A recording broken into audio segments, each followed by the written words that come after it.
예, 찬양을 통해서 하나님께서 홀로 영광 받으신 줄 믿습니다. 오늘은 스승의 주일입니다. 오늘 말씀 보니까 예수님께서 제자들의 발을 손수 씻기셨다.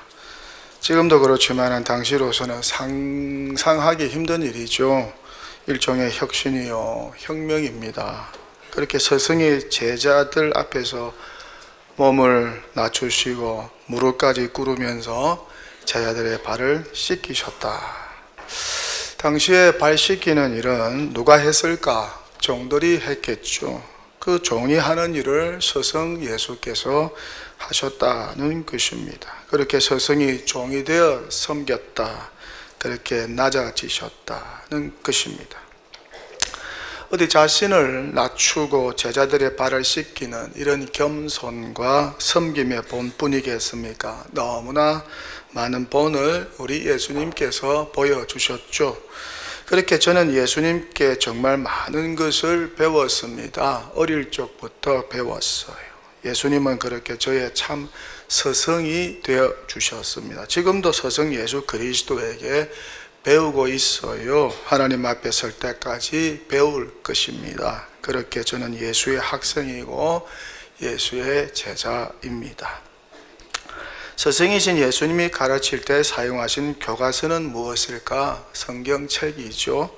성경을 통해서 예수님은 가르치셨고 저는 배웠습니다. 과거에도 그렇고 지금도 그렇고 앞으로도 그럴 것입니다. 참 스승이신 예수님은 지금도 저를 가르치고 계신 유일한 스승입니다. 가장 사랑하고 존경하는 스승, 매사에 본이 되어주신 스승, 제가 힘들고 방황할 때마다 찾아오셔서 가르쳐 주시고 도와주신 스승, 길을 열어주시고 상담해 주시고 올바른 삶으로 인도하신 스승, 수렁에서 건져주신 스승입니다. 이런 스승 예수 그리스도를 제가 어찌 사랑하지 않고 존경하지 않을 수 있단 말입니까? 그렇게 스승 예수께 사랑의 빛, 은혜의 빛을 많이 줬어요.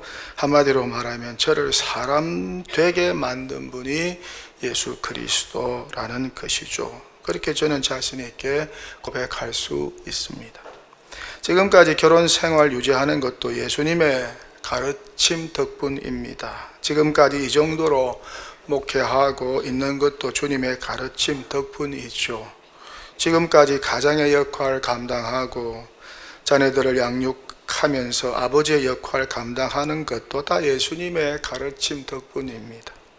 어디 이뿐일까? 방황하던 사춘기와 열등감과 분노로 의분으로 심하게 흔들렸던 청년기를 잘 보낸 것도 다 주님의 가르침 덕분이었습니다.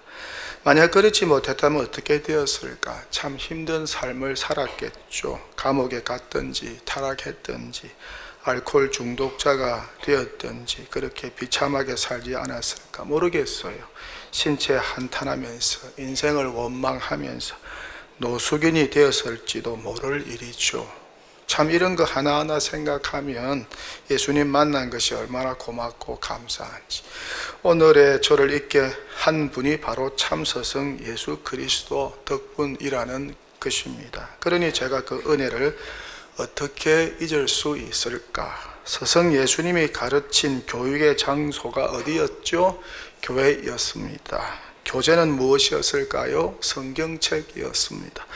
이렇게 스승 예수 그리스도의 가르침을 받아서 여기까지 오게 된 것이죠. 그 덕분에 동도교회도 만나게 되고 그 덕분에 천마산 기도원도 만나게 되고 그 덕분에 여러분도 만나게 되고 그 덕분에 노회장도 되고 총회 총대도 되고 정말 참 감사한 것이 한둘이 아닙니다. 예수님 덕분에 출세했다고 해도 과언이 아닙니다. 무엇보다 노예와 총회에서 큰 어려움을 당할 때도 중심을 잡아주신 분이 바로 주님이셨어요. 이단으로 정죄받고 면제까지 당했으니까 그런데 그 모든 환난과 시련을 이기고 극복할 수 있도록 도와주시고 가르쳐 주시고 힘 주시고 지혜 주시고 용기도 주시고 위로해 주신 분이 바로 스승 예수 그리스도라는 것입니다. 참 그때 도와주신 것 생각하면 감개무량합니다. 예수님의 도우심 때문에 승리할 수 있었던 것이죠. 힘겨웠던 3년간의 긴 코로나의 여정은 어떻습니까? 많은 성도가 죽었습니다. 많은 성도가 사업에 어려움을 당했습니다. 교회도 문을 닫고, 그리고 또 교회가 줄어들었어요. 그 힘든 여정을 통과할 수 있었던 것도 다 주님의 가르침 덕분이었죠. 코로나 기간 동안 우리가 얼마나 힘들었습니까? 이런 것이 얼마나 많았습니까? 그런 기간 가운데도 극복하고 이길 수 있었던 것은 스승 예수 그리스도의 도우심과 가르침 덕분이 아니었을까? 어디 이뿐일까요? 결혼 위기도 있었어요. 저라고 무슨 결혼의 위기가 없었을까? 제 아내와 저는 매우 달라요. 아내는 미국 교포 1.5세 9살에 미국으로 이민을 갔어요. 저는 신토부리 국산, 그러니 자란 배경 환경이 너무 다르죠. 성품도 다르고 교육 배경 환경도 다르고 취미도 다르고 생활 수준도 다르고 집안 분위기도 다 달랐어요. 저는 1남 3女의 셋째, 아내는 3남 1녀의 막내. 그러니 생각도 다르고 모든 게 달랐어요. 그런 지금까지 잘 살아요. 기적이고 은혜죠. 이유는 단 하나, 신앙 때문입니다. 예수님 사랑하는 마음 때문입니다. 스승 예수 그리스도를 중심에 두고 살았으니까. 저희 부부는 무슨 일이 있을 때마다 예수님께 물어요. 어떻게 하면 좋겠습니까? 그것이 저와 아내의 공통점이었다는 것입니다.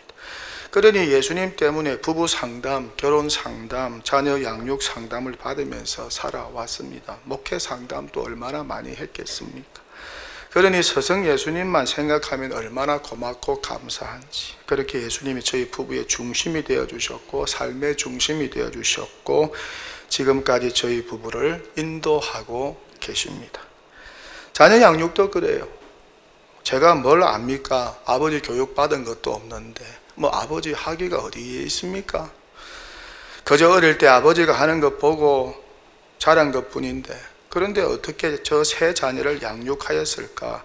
세 자녀가 사춘기 통과하면서 특히 동도교회로 역이민 오면서 얼마나 갈등이 많았는데, 그런데 예수님이 지혜와 은혜 주셔서 그나마 이 정도로 키울 수 있었다는 것은 다 하나님의 은혜, 주님의 가르침 덕분이었습니다. 저에게 최고의 상담가는 바로 예수님이셨어요. 예수님 상담 요청하면 다 상담을 해주세요. 어떻게 하면 좋겠습니까? 이렇게 하면 좋겠다. 그렇게 말씀해 주세요. 그리고 무엇보다 큰 실패를 했을 때 예수님이 저를 가장 많이 도와주셨어요. 얼마나 큰 힘이 되어 주셨는지 매일 성경을 통해서 위로해 주시고 격려해 주시고 꿈을 심어 주셔. 실패한 사람한테 꿈까지 심어 주셨으니 괜찮다고 하면서 지혜도 주시고 제2의 발판도 마련해 주셨습니다. 그런 가운데서도 가장 선한 길, 좋은 길, 뜻하지 않은 길로 인도해 주셨어요.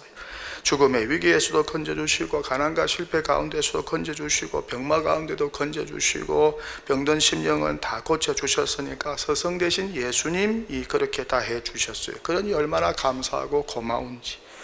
무엇보다 스승 예수님께서 저를 이 동도교회로 15년 전에 보내어 주셨어요. 저는 생각지도 못한 일입니다. 예수님께서 다 하신 일이죠. 저는 그저 스승의 가르침에 순종하고 따라설 뿐입니다. 정말 놀라운 일이죠. 동독의 3대 담임으로 오려고 생각한 목사님들이 얼마나 많았을까. 국내에도 있었고 해외에도 있었고 우리 노예 안에도 많았을 것입니다. 그런데 제가 오게 되었어요. 무명의 목사가 오게 된 것이죠. 누가 하셨나요? 교회 머리요, 주인 대신 예수 그리스도께서 다 하신 일 아니겠어요? 그래도 옥 목사가 이 교회 적합하니까 보내신 거 아니겠어요? 이 교회를 통해서 하실 일이 있으니까 보내신 거 아니겠어요? 요즘 제가 은혜 받는 찬양이 있습니다. 하나님의 부르심이라는 찬양. 하나님의 부르심에는 후회하심이 없네. 내가 이 자리에 선 것도 주의 부르심이라. 하나님의 부르심에는 결코 실수가 없네. 나를 부르신 하나님의 신실하심을 믿네. 작은 나를 부르신 뜻을 나는 알 수 없지만 오직 감사와 순종으로 주의 길을 가리라.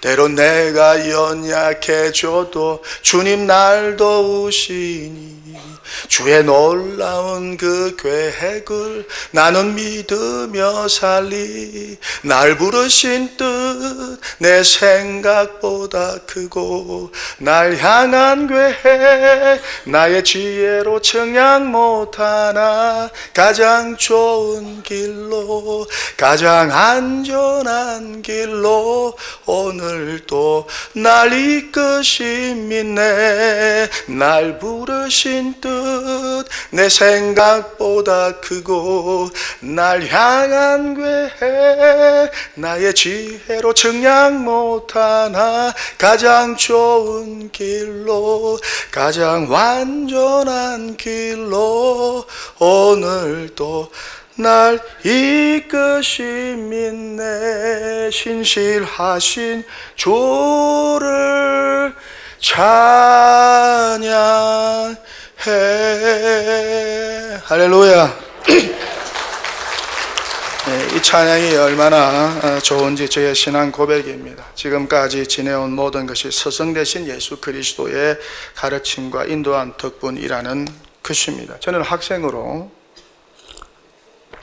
저는 제자로 그저 스승 되신 예수님의 가르침에 순종한 것 뿐입니다. 그분의 부르심에 순종한 것 뿐입니다. 믿음으로 순종한 것 밖에 없어요. 그랬더니 여기까지 오게 된 것입니다. 가장 좋은 길로, 가장 완전한 길로 인도하셨음을 믿습니다. 어쨌든 우리 교인들은 누구보다 스승 예수님의 가르침을 소중히 귀하게 여겨야 한다는 것이죠. 참 스승은 한 분, 예수 그리스도밖에 없습니다. 그래서 성경이 이렇게 말씀하지 않습니까? 또한 지도자라 칭함을 받지 말라. 너희의 지도자는, 너희의 스승은 한 분이시니 곧 그리스도시니라. 그러니 예수님의 가르침이 기록된 성경책을 사랑하고 연구해야 되지 않겠습니까? 공부해야 합니다. 우리 그리스도인들은 성공을 연구하고 공부해야 하는 것이 아니라 성경을 연구하고 공부해야 되는 그리스도의 사람들, 그리스도의 제자인 줄 믿습니다. 인생 성공과 승리의 비법은 바로 성경책에 다 기록되어 있어요. 문제는 무엇입니까? 우리가 성경을 연구하고 공부하지 않는다는 것이죠. 그러니까 자주 실패하고 넘어지게 된다는 것입니다. 성경에서 멀어지니까 자꾸 넘어진다는 거예요. 그래도 깨닫지를 못한다는 것입니다. 요즘이 어떤 세상입니까? 존경할 만한 스승이 있나요? 그럴 만한 스승이 없어요. 다 자기 중심적이죠. 정치권에도 교육계에도 경제계에도 문화예술계에도 학술계에도 특별하게 종교계에도 존경할 만한 스승이 어디 있나요? 하나같이 다 이기주의자. 자기밖에 몰라요. 백성 운운하지만은, 성도들 운운하지만은 결국 자기밖에 몰라요. 명의밖에 모르고 돈밖에 모르고 자기 잘 먹고 자기 자식들을 잘 먹고 잘 사는 것밖에 몰라요. 권력욕밖에 없어요. 정말 예수님처럼 하늘에 썩어주는 미랄이 되는 지도자, 그런 스승, 정말 우리가 따르고 본받고 존경할 만한 스승이 있나요? 없어요. 그러니 우리 예수님이 얼마나 귀하고 좋은 분인지 몰라요. 스승의 주일을 맞이하여서 우리 다시 한번 결단하면 얼마나 좋을까. 나의 스승은 예수 그리스도 한 분뿐이시다. 내가 따르고 의지할 분은 예수 그리스도 한 분뿐이시다. 그분의 가르침을 잘 받아야 하겠다. 그분의 가르침이 기록된 성경을 더 사랑하고 연구하고 공부해야 되겠다고 하는 그런 결단과 각오가 우리 모두에게 있으면 얼마나 좋을까. 공부 잘하는 학생이 되지 공부 못하는 학생이 되면 어떻게 되겠습니까? 교회는 공부하는 곳입니다. 예수님 공부하는 곳입니다. 예수님이 가르침이 기록된 성경책을 공부하고 가르치는 곳입니다. 공부 잘하는 예수의 제자 되시기를 축원합니다. 여러분은 예수님을 얼마나 아세요? 얼마나 잘 아세요? 예수님이 누구인지, 어떤 분이신지, 무엇을 좋아하고 무엇을 싫어하는지, 그분의 소원과 꿈이 무엇인지, 성품은 어떠한지, 특별히 당신의 제자들을 향한 기대치가 무엇인지, 예수님이 꿈꾸는 세상은 어떤 세상인지, 예수님의 성품과 기질은 또 어떠한지, 예수님이 추구하는 가치관은 또 무엇인지 잘 아세요? 정말 잘 아시는 것 같으세요? 잘 알고 믿고 따르고 있는 것 같습니까? 예수님에 대해서 얼마나 연구를 하고 계십니까? 얼마나 예수님을 공부하고 알려고 노력을 하십니까? 예수 가르침의 교과서인 성경책을 어느 정도 사랑하십니까? 매일 성경책 펴놓고 공부를 하시나요? 실험을 하시나요? 연구를 하시나요? 예수님과의 가르침을 오랫동안 묵상을 하시나요? 성경 공부하다가 성경 읽다가 깨달은 것 예수님의 가르침을 노트에 적고 기록은 하십니까? 그 스승의 말씀을 통해서 자신을 돌아보고 계십니까? 이렇게 성경 공부에 대한 열정이, 그런 열심이 저와 여러분에게 있나요? 스승 예수님의 가르침을 배우고 깨달으려고 하는 그런 열정과 헌신이 있어야 되지 않겠어요? 그 사람이 예수의 제자지. 유튜브 보는 시간보다도 성경을 배우고 공부하고 연구하는 시간이 많으면 얼마나 좋을까? 성경 공부 잘 안 하죠? 관심 없어요. 갈수록 교회와 성도가 그래요. 성경책에 관심이 없어요. 무관심해요. 그렇지 않아요? 한 주일 동안 성경 읽지 않습니다. 어느 목사님이 대신만 갔는데 그 집사님한테 하도 성경을 안 읽은 것 같아가지고 성경 열심히 읽으라고 설교를 했더니 그 집사님이 그랬다 그러죠. 목사님, 나 성경 열심히 읽습니다. 그러면 자기 아들한테, 야, 엄마가 매일 읽는 책 좀 가져와봐. 그랬더니 여성 동화 잡지 가지고 왔다고 그러지 않습니까? 야, 그거 말고 엄마가 매일 잠자기 전에 읽는 책 가져와. 그러니까 그 성경책 있잖아. 그러니까 아들이 그랬다 그러죠. 엄마, 성경책 안 읽잖아. 또 세상 살기 편하니까 모두가 다 썬데이 크리스찬이 되어갑니다. 저나 여러분이나 썬데이 크리스찬. 천국은 가야 되겠으니까 턱걸이 하고 있는 거 아닙니까? 죽거나 지옥은 가기 싫고.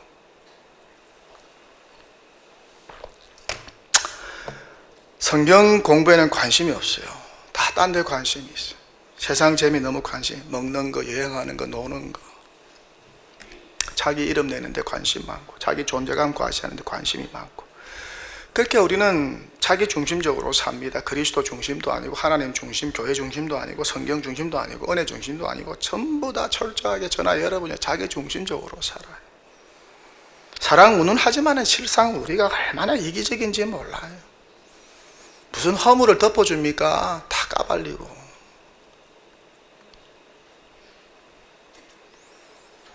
남들 비난하고 욕하는 거 좋아하고. 세상 사람도 그러고 교인들도 다 그렇지 않을까? 주일 예배만 왔다 간다고 그 사람이 변화되겠습니까? 교회만 오래 다녔다고 자동적으로 사람이 변화될까요? 뭐 직분 받았다고 변화될까요? 예수님의 인격 수준까지 도달할 수 있을까? 성경책만 들고 다닌다고 변화가 일어날까? 성경은 보지도 않고 공부하지도 않는데 관심도 없는데 어떻게 예수님의 인격 수준까지, 예수님의 장성한 분량까지, 스승이 원하는 그 수준까지 제자인 저와 여러분이 도달할 수 있을까? 성경을 열심히 공부하고 연구하여 그렇게 전심전력을 다해 우리의 성숙함을 보이라고 성경은 늘 강조를 하고 있습니다만, 그런 말씀에 대해서는 우리가 관심이 없죠. 늘 잘 먹고 잘 사는 일에 관심이 많으니까. 여러분, 최근에 새 성경을 구입한 적이 있습니까? 새 성경책을 구입한 적이 언제인 것 같습니까? 여러분 돈 주고 서점 가가지고 새 성경책 구입한 적이 언제인 것 같습니까? 성경책을 하도 많이 보고 성경 공부를 하도 많이 해 성경에 닳아서 새로운 성경책을 구입한 적이 있으세요? 그렇다면 얼마나 귀한 일일까? 그런 말이 있습니다. 성경책이 깨끗한 자 마음이 더러울 것이요, 성경책이 더러운 자 마음이 깨끗할 것이니라. 여러분, 성경책 깨끗합니까? 더럽습니까? 마니차라고 불리는 라마교회 경전이 새겨진 원통이 있습니다. 그 라마교회 그 경전을 원통에다가 이렇게 적어 놓은 것이 있습니다. 그것을 마니차라고 하는데요. 라마교 사원에 가면 그 마니차가 여러 개 이렇게 걸려 있어요. 그러면 마니교 신자들은 들어가서 이 마니차를 손으로 이렇게 돌립니다. 돌리면서 경전이 적혀있는 원통을 돌리면, 한 바퀴 돌리면 한 번 읽었다, 두 바퀴 돌리면 두 번 읽었다, 10바퀴 돌리면 10번 읽었다, 100바퀴 돌리면 나는 경전을 100번 읽었다고 생각을 합니다. 그런데 경전을 몰라요. 정독에서 읽어본 적이 없어요. 그렇게 착각하며 살아요. 자기는 경전을 잘 안다고, 많이 돌렸으니까. 경전을 모르는 라마교 신자가 그래 많습니다. 우리 그리스도인 가운데도 이런 불의의 신자들이 없을까? 성경을 모르는 기독교인, 성경을 모르는 그리스도인들이 얼마나 많을까요? 성경책만 들고 다니는 그리스도인들, 장식용으로 성경책을 집에다 두는 분들이 얼마나 많겠습니까? 요즘에는 성경책 들고 다니기 귀찮다고 안 들고 다니죠. 스마트폰 보면 되고, 교회에서 그냥 자막 띄워주니까 보면 되고. 이들을 과연 진정한 그리스도인이라 할 수 있을까? 진정한 예수의 제자라고 할 수 있을까? 진정한 예수의 학생이라고 할 수 있을까?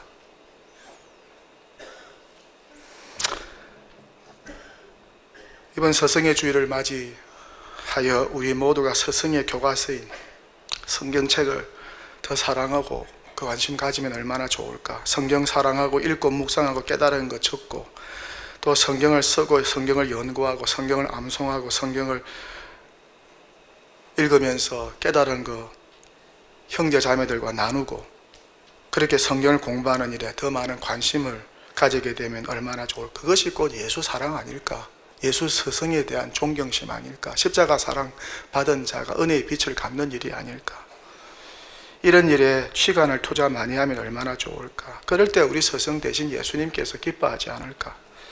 성경은 이렇게 말씀합니다. 모든 성경은 하나님의 감동으로 된 것으로 교훈과 책망과 바르게 함과 의로 교육하기에 유익하니, 우리 인간은 교훈받고 책망받고 바르게 교육받고 의로 교육을 날마다 받아야 합니다. 항상 잊어버리니까, 내가 신이고 내가 제일 잘난 줄 아니까 그렇게 착각하며 사니까.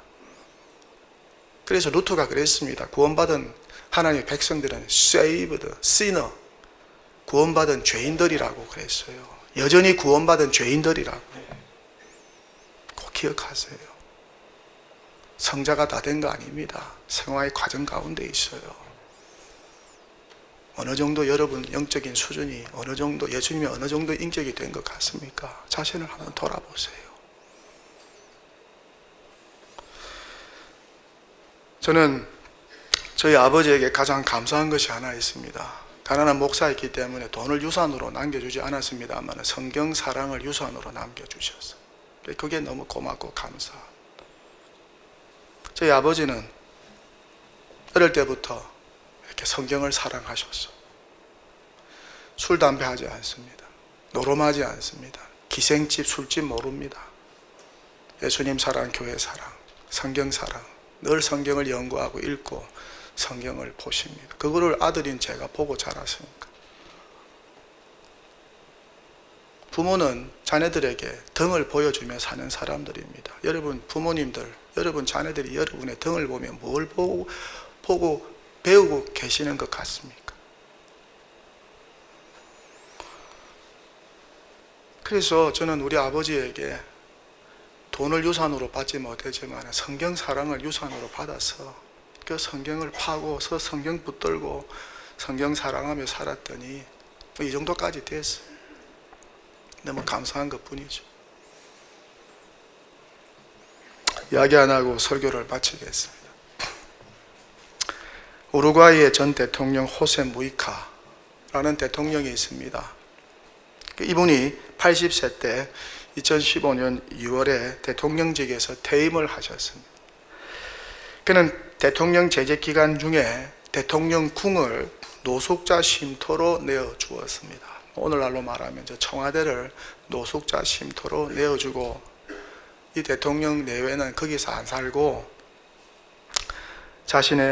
자신과 아내는 수도 몬테비데오에 있는 아내의 농장 소유지에서 살았습니다. 집을 지키는 것은 경찰 2명과 우리나라 대통령 황제 왜 저렇게 화롭게 저렇게 대우를 해주는지 나는 이해가 안 됩니다. 퇴임하고 나서도 왜 이렇게 국민 세금을 많이 내서 수십 명이 보호를 한다고. I don't understand. 이분은요, 집을 지키는 것은 경찰 2명과 다리를 하나 잃은 개 1마리 뿐이었다고 합니다. 이 개 이름이 마누엘라, 다리를 저는 한 다리가 없는 개. 경찰 2명과 이 다리 잃은 개가 대통령을 지키고 있었다고 합니다.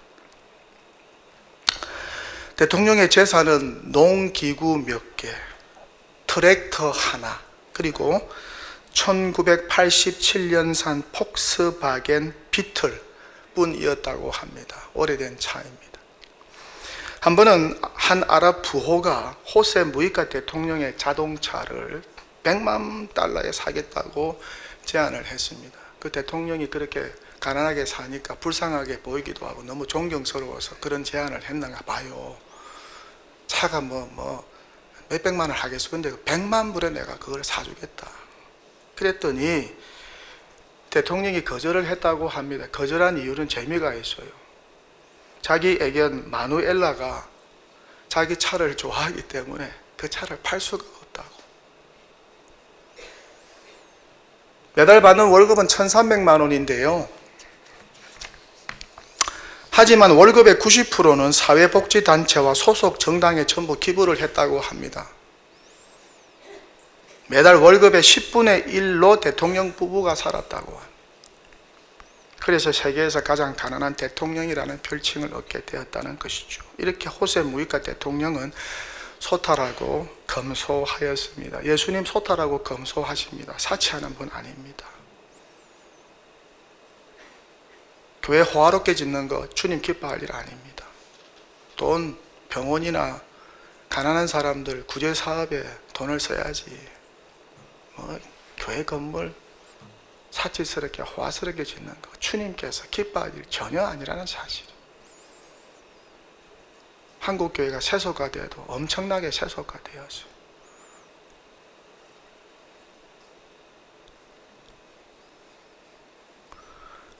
또 이 대통령은 기부하는 삶을 살았습니다. 대부분 다 기부해서. 예수님은 자기 몸을 십자가에서 세상을 위해서 다 기부하셨잖아요. 다 나눠주고 가셨어요. 가난한 백성들을 위해서 이 대통령은 자신의 소유를 다 나누어 주었습니다. 그는 말합니다. 나는 대통령 된 것 하나만으로도 모든 영광을 다 받았다고 말을 하였습니다. 그래서 전 남미의 대통령이라고 불릴 만큼 존경과 사랑을 한 몸에 받았다고 합니다. 그는 말합니다. 진짜 가난한 사람은 만족할 줄 모르는 사람이다. 진짜 가난한 사람은 만족할 줄 모르는 사람. 참 예수님의 모습을 이 대통령에게 제가 많이 봅니다. 이런 스승이 우리 대한민국에는 어디 없을까? 대한민국 대통령 가운데 이런 스승이 없을까? 국회의원들 가운데 이런 스승이 없을까?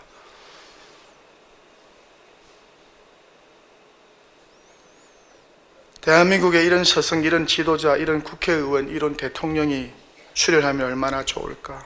이런 교계 지도자들이 배출되면 얼마나 좋을까?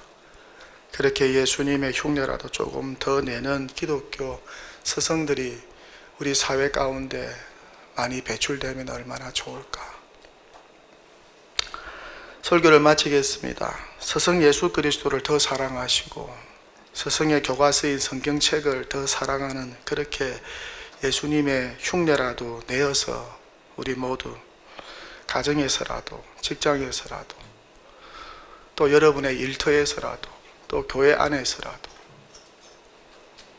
우리 시대에 존경받는 스승들로 세워지는 축복과 은총이 우리 모두 가운데 임하게 되시기를 간절히 축원합니다. 할렐루야. 찬양하십시다. 조금 전에 제가 설교하면서 부른 찬양입니다. 하나님의 부르심 한번 불러보겠습니다.